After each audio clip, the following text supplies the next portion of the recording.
বিএনপির সদস্যপদ নবায়ন করলেন দলের ভারপ্রাপ্ত চেয়ারম্যান তারেক রহমান। নবায়ন কার্যক্রমের উদ্বোধনের পর তিনি বলেছেন, দলকে পুনর্গঠন করতে না পারলে দেশ পুনর্গঠিত করা যাবে না। বিএনপিতে সৎ এবং পরিশ্রমী মানুষকে ঐক্যবদ্ধ করার তাগিদ দিয়েছেন তারেক রহমান। এখনই প্রেরণ করবেন ভার্চুয়ালি দলের প্রাথমিক সদস্যপদ নবায়ন কার্যক্রমের উদ্বোধন করেন বিএনপির ভারপ্রাপ্ত চেয়ারম্যান তারেক রহমান। এ সময় নিজের সদস্যপদও নবায়ন করেন তিনি। চাঁদা দেন ২০ টাকা। এরপর একে একে সদস্যপদ নবায়ন করেন দলের মহাসচিব সহ অন্যান্য সিনিয়র নেতারা। জনগণের সমর্থন পাবার পরে তারেক রহমান বলেন, দলকে পুনর্গঠন করতে না পারলে দেশকে পুনর্গঠিত করা যাবে না।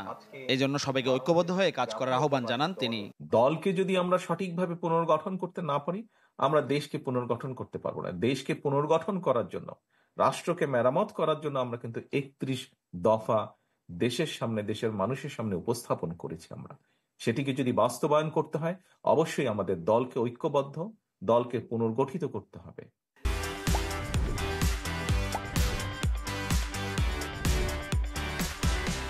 বিএনপিতে সৎ ও পরিশ্রমী মানুষকে ঐক্যবদ্ধ করার তাগিদ দেন তারেক রহমান।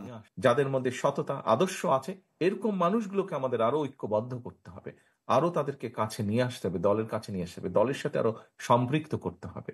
এর আগে দলের মহাসচিব মির্জা ফখরুল ইসলাম আলমগীর বলেন, শুধু স্লোগান দিয়ে নেতা হওয়া যায় না, হতে হবে মেধাবী। এখন কিন্তু যে প্রতিযোগিতা চলছে, এই প্রতিযোগিতা কিন্তু স্লোগান দেওয়ার প্রতিযোগিতা নয়, মেধার এবং বুদ্ধির প্রতিযোগিতা।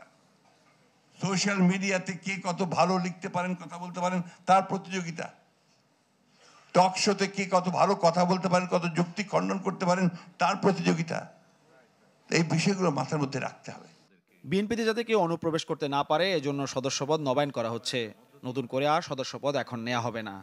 টার্গেট প্রায় আমরা হিসাব করে দেখেছি, রাফলি হয়তো ১ কোটিরও অধিক আমাদের সদস্য সংখ্যা হবে। মাহফুজ কামাল, চ্যানেল 24, ঢাকা।